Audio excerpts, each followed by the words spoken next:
Hi everyone, welcome to sleepy classes. आज हम 2 minute series में डिस्कस करेंगे चाइनाज़ कार्बन मार्केट के बारे में। चाइनाज़ कार्बन मार्केट इसलिए न्यूज़ में है क्योंकि नेशनल लेवल पे चाइना ने 16 जुलाई 2021 को इसको लॉन्च किया है। अगर हम कार्बन मार्केट या कार्बन ट्रेडिंग की बात करें तो it is a market based mechanism जिसका प्राइमरी पर्पस है कि ग्रीन हाउस गैस इमिशंस या कार्बन डाइऑक्साइड इमिशंस रिड्यूस की जाए, राइट। अगर हम कार्बन मार्केट्स की बात करें ना तो ये रीजनल लेवल पे हो सकती हैं, ये नेशनल लेवल पे हो सकती हैं जिसका एग्जांपल चाइना है, या ये इंटरनेशनल लेवल पे हो सकती हैं जो कि आपने क्योटो प्रोटोकॉल में देखा होगा जिसका पार्ट इंडिया भी है। और इंडिया ने भी बहुत सारी जो कार्बन क्रेडिट्स है उनको एक्यूमुलेट कर लिया है जिन्हें अब वो इंटरनेशनल मार्केट में बेचना चाहता है, लेकिन क्योंकि क्योटो प्रोटोकॉल ख़त्म हो गया है वो ऐसा नहीं कर पा रहा। इसको भी हम इस वीडियो में डिस्कस करेंगे। But the point is carbon markets regional, national और इंटरनेशनल लेवल तीनों पे ऑपरेट कर सकती हैं। अगर हम नेशनल लेवल की बात करें तो बहुत सारे देशों में कार्बन मार्केट्स एग्जिस्ट करती हैं। यूरोप की सबसे ज़्यादा पुरानी मानी जाती है, यूएसए में रीजनल लेवल पे है कार्बन मार्केट्स। इवन अभी चाइना ने बना दी है, Mexico, Chile, all of these countries are working on their carbon markets. Already 45 countries में दे एग्जिस्ट, राइट। अब अगर हम बात करें इनके और डिटेल में, देखिए जो कार्बन मार्केट्स होती हैं they work on cap and trade system. अगर मैं चाइना का ही एग्जांपल लूँ तो चाइना ने जो अपनी कार्बन मार्केट लॉन्च करी है वो फर्स्ट फेज में सिर्फ पावर कंपनीज़ को ही इन्वॉल्व कर रही है। 2200 पावर कंपनीज इन्वॉल्व है। 4 billion tons of carbon dioxide की हम बात कर रहे हैं, making the China carbon market the largest in the world only in the first phase. ठीक है, अब ये काम कैसे करती है carbon markets on cap and trade system. अब आप एग्जाम्पल लो, जैसे 2 पावर कंपनीज हैं चाइना में, ए एंड बी। अब जो गवर्नमेंट होगी ना वो कैप लगा देती है कि आप एक्स अमाउंट से ज़्यादा कार्बन डाइऑक्साइड प्रोड्यूस नहीं कर सकते। सिमिलरली बी पे भी उन्होंने ये लगा दिया। अब ये जो एक्स है इसको अलाउंस कहा जाता है, इसको परमिट कहा जाता है, ठीक है। डिफरेंट टर्मिनोलॉजीज यूज़ की जाती हैं, मतलब एक्स अलाउंसेस या एक्स परमिट्स मिले हैं इन दोनों कंपनीज़ को। अब एक्स ने क्या किया, थोड़ी सी ज़्यादा कार्बन डाइऑक्साइड एमिट कर दी, प्लस वाई। अब ये जो इसने थोड़ी सी ज़्यादा एमिट कर दी, ये तो इसका अलाउंस का पार्ट नहीं था। तो अब क्या होगा, अब इसको ये जो वाई टन्स है इसके इक्विवेलेंट, इसको जो कार्बन डाइऑक्साइड है वो कार्बन क्रेडिट कहते हैं हम उसको मार्केट में से ख़रीदना पड़ेगा। फॉर एग्जांपल चाइना में जो एक एक्सचेंज है CBEEX करके है, चाइनीज़ बेजिंग एनवायरमेंटल एक्सचेंज, ठीक है। यहाँ पे जो भी आपका प्राइस होगा एक कार्बन डाइऑक्साइड के टन का वो आपको ख़रीदना पड़ेगा उसी प्राइस पे। अगर आपने वाई नंबर ऑफ इमिशंस ज़्यादा करी हैं तो उतने ही आपको मार्केट प्राइस पे ख़रीदने पड़ेंगे फ्रॉम द एक्सचेंज। मतलब you have to shell out extra amount of money, see it as a penalty. और अगर आपने वाई कम प्रोड्यूस करा, ठीक है, जितना आपको कैप मिला था आपने उससे कम प्रोड्यूस करा, तो ये जो वाई आपने प्रोड्यूस नहीं किया लेकिन आपको इसकी परमिशन थी, आप इसको आपके पास एक तरह से ये सरप्लस है, आप इसको बेच सकते हैं and you can earn extra money again eight market price. तो ये क्या करता है, ये इंसेंटिवाइज कर रहा है कि जो एक कंपनी है वो अपनी टेक्नोलॉजी को और एफिशिएंट बनाए या वो लो कार्बन टेक्नोलॉजी में इन्वेस्ट करे, है ना। या तो अब देखो उसके पास 2 चॉइसेस हैं, या तो वो अच्छी टेक्नोलॉजी में इन्वेस्ट करे और कम इमिशंस करे, या फिर वो ज़्यादा इमिशंस करे, कोई पैसा ना इन्वेस्ट करे टेक्नोलॉजी में और कम इमिशंस ज़्यादा इमिशंस करे और मार्केट से ज़्यादा उनको ख़रीदना पड़ेगा उसको, ठीक है, तो ये तो ए कंपनी के लिए कितना ज़्यादा नुकसान है, जबकि बी अगर उस अब बी की ऑलरेडी कम है और अगर और ज़्यादा वो अच्छी टेक्नोलॉजी में इन्वेस्ट करेगी तो उसका और ज़्यादा सरप्लस प्रोड्यूस होगा और वो और ज़्यादा उसको बेच सकती है। तो एक तरह से ही इंसेंटिवाइज करते हैं कि आप एनर्जी एफिशिएंट बने, ठीक है, आप जो आपकी कार्बन इंटेंसिटी है उसको रिड्यूस करें, ठीक है। That is the whole point of this system. So this is based on cap and trade, कि आपके ऊपर एक कैप लगती है और उसके ज़्यादा या कम डिपेंडिंग अपॉन आप उसको फिर मार्केट प्राइसेस पे ट्रेड कर सकते हो, right. So this is regarding your this carbon market system. I have tried to explain it in a very easy language. अगर आपको कुछ डाउट है आप अगेन कॉमेंट्स में पूछ सकते हैं। उसके बाद अगर हम चाइना की बात करें ना, तो चाइना 2030 में पीक इमिशंस अभी रीच करेगा। तो अभी आप अगर ये देखो, जो चाइना है वो लार्जेस्ट इमिटर है of green house gas emissions in the world, ठीक है। यूएस से सबको उसने बीट किया हुआ है, लार्जेस्ट इमिटर है 2010 से, लेकिन पर कैपिटा इमिशंस में अभी भी वो कम है, ठीक है। This is an important point, per capita emissions उसकी कम है, पर कैपिटा इमिशंस में वो लार्जेस्ट इमिटर नहीं है, लेकिन एब्सोल्यूट नंबर में वो लार्जेस्ट इमिटर है। 2030 में ये पीक करेगा और 2060 तक इसने बोला है कि ये कार्बन न्यूट्रल हो जाएगा China. So it has to invest in the right direction, right. उसके बाद ना एक और इम्पॉर्टेंट चीज़ है कि 2013 में ना चाइना ने रीजनल लेवल पे, सिटीज़ के लेवल पे कार्बन मार्केट्स बनाए थे साथ में। तो प्रोसेस चल रहा था चाइना ने, अभी उसने फुल फ्लेज्ड नेशनल लेवल पे इसको लॉन्च कर दिया है, ठीक है। सो ये कुछ इम्पॉर्टेंट चीज़ें हैं। उसके बाद ना, जैसे मैंने आपको बताया कि परमिट्स और अलाउंसेस एक पावर कंपनी को बता दिए जाएंगे, तो ये ना gradually the idea is to reduce them, है ना। जैसे इस साल अगर आपको एक्स परमिट्स मिले तो लेट्स से नेक्स्ट साल आपको कुछ अमाउंट कम करके ही परमिट्स मिलेंगे, तभी तो फ़ायदा है, तभी तो you will work towards low carbon technology, right. Innovative technology, low carbon technology की तरफ आप मूव करेंगे, right. Okay, so China's national carbon market, which is the world's largest emissions trading system, came into being in July 2021, ठीक है। 2200 companies को cover करेगा, power sector में ही launch हुआ है इनिशियली। अगले साल बात की जा रही है कि सीमेंट और एल्युमिनियम मेकर्स भी इंक्लूड कर लिए जाएंगे, लेकिन जो बाकी सेक्टर्स हैं जो बहुत ज़्यादा इमिट करते हैं जैसे पेट्रोकेमिकल, स्टील, उनको इंक्लूड नहीं किया गया है, तो वो इसका एक क्रिटिसिज्म है, ठीक है। So power sector is responsible for 14% of global green house gas emissions and 40 to 50% of countries green house gas emissions. तो काफ़ी ज़्यादा कंट्रीब्यूशन रहेगा पावर सेक्टर का भी।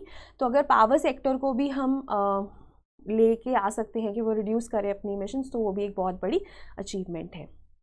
So it is important step towards decarbonization, that is reducing of the carbon dioxide emissions और greenhouse emissions. So और एक और ये बहुत अच्छी लाइन लगी मुझे कि ये बेसिकली आप कार्बन इमिट कर रहे हो तो उस पर एक प्राइस लगा रहा है ये, है ना। So it puts a price on emitting carbon, right. So carbon market या कार्बन ट्रेडिंग मार्केट में क्या होता है, आपको pre allocated carbon dioxide emission rights मिल जाते हैं, ठीक है। So to cover the carbon emissions, then they can be sold and purchased and a carbon price would emerge in the market, ठीक है। तो वो market based mechanism है पूरा। The introduction of carbon price will increase the carbon emission cost, है ना। Obviously अगर आपको खरीदने पड़ रहे हैं एक्स्ट्रा, तो आपकी जो emission cost है वो बढ़ गई, तो you will move towards less or zero carbon emission generation technologies, that is the whole idea, ठीक है। अब जो कंपनीज ने अच्छा परफॉर्म किया और उनके पास सरप्लस टारगेट्स हैं वो सेल कर देंगी, और जो पोल्यूट कर रही हैं they will have to buy the surplus to submit their compliance statement. हर साल के एंड में एक आपको कंप्लायंस स्टेटमेंट देना है कि आपके ऊपर कितना कैप था और आपने उसको सरप्लस किया या आपके जो टारगेट्स थे उससे ज़्यादा आपने इमिट किया या उससे कम आपने इमिट किया। अब देखो बेनिफिट्स तो यही है कि आप बेस लाइन एमिशंस को डिटरमाइन कर लोगे, है ना।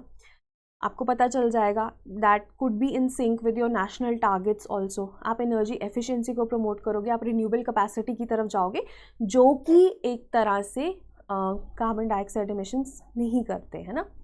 It will also help in promotion and deployment of low carbon technology which will be specifically targeting emissions, right. लेकिन इसके साथ ना कुछ इश्यूज भी हैं। अब ना चाइना में जो कार्बन मार्केट लॉन्च हो चुकी है, तो उसमें जो कार्बन जिस पे कार्बन ट्रेड हो रहा है वो $7.9 है या $6.9 ऐसे कुछ, मतलब बहुत ही कम है। यूरोप में $60 पे ट्रेड होता है।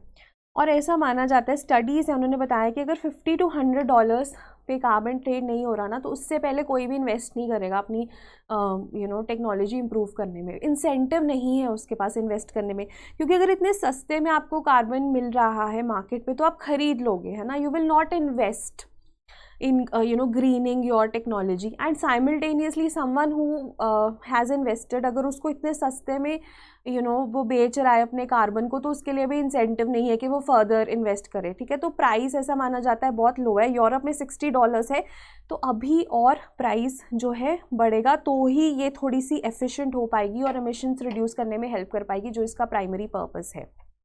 उसके बाद जो की एनर्जी यूजर्स है ना, जैसे स्टील, एविएशन, पेट्रोकेमिकल, उसको अभी बाहर रखा गया है, सिर्फ पावर सेक्टर को ही कवर कर रहा है फर्स्ट फेज में, तो भी वो भी इतना इफेक्टिव नहीं है ना। उसके बाद ना बहुत सारे परमिट्स दे दिए गए हैं, जेनरस सप्लाई कर दिया चाइना ने परमिट्स की, है ना। आप परमिट्स को थोड़ा कम दो तभी तो फ़ायदा है। अगर आपने सभी को ज़्यादा दे दिए तो वो कभी उस टारगेट को, उस कैप को कभी ब्रीच ही नहीं कर पाएंगे, है ना। तो एक तो ये इशू है।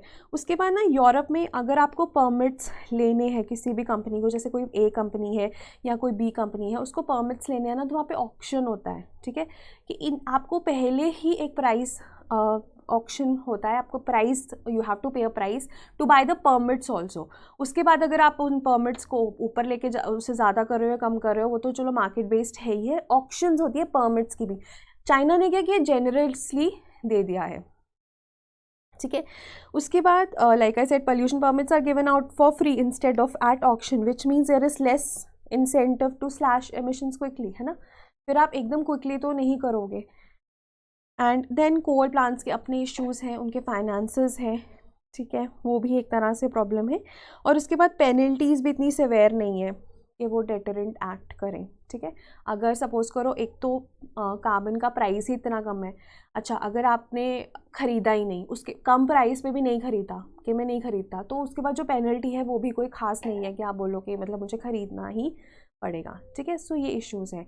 उसके बाद ना चाइना हैज़ ऑल्सो चाइना क्या कह रहा है कि आप अपनी कार्बन इंटेंसिटी को रिड्यूस करो, ठीक है। मतलब कि आप अगर मैं इसको और समझाऊँ कि अगर आपकी डिमांड बढ़ गई पावर की, है ना, आप तो even if you have reduced the intensity of emissions, आपने कम ज़्यादा पावर पे उतनी ही एमिशंस प्रोड्यूस करी है ना, तो भी चाइना को कोई प्रॉब्लम नहीं है।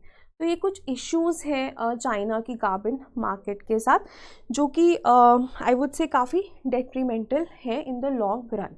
उसके बाद कार्बन मार्केट की ही अगर हम बात करें ना, जैसे जैसे ये कहा जाता है कि आप कब तक आप ये एमिशन ट्रेडिंग को अलाउ कर सकते हो, बिकॉज रियल में क्या हो रहा है कि कार्बन एमिशंस कम नहीं हो रही, जो कि नीड ऑफ द आवर है। जितनी आज एमिशंस हैं उससे हमें 4 to 5 टाइम्स कम करनी पड़ेगी अगर हमने 1.5 डिग्री सेल्सियस ग्लोबल वार्मिंग को टारगेट को मेंटेन करना है। अगर हमने उसको ब्रीच करना है 2 डिग्री सेल्सियस बाय 2100 या 4 डिग्री सेल्सियस, तो we can go unabated. But अगर हमें 1.5 डिग्रीज़ का टारगेट भी रखना है तो हमें आज 4 to 5 टाइम्स जो हमारी कार्बन डाइऑक्साइड एमिशंस है उसको रिड्यूस करना पड़ेगा, लेकिन वो नहीं हो रहा क्लियरली।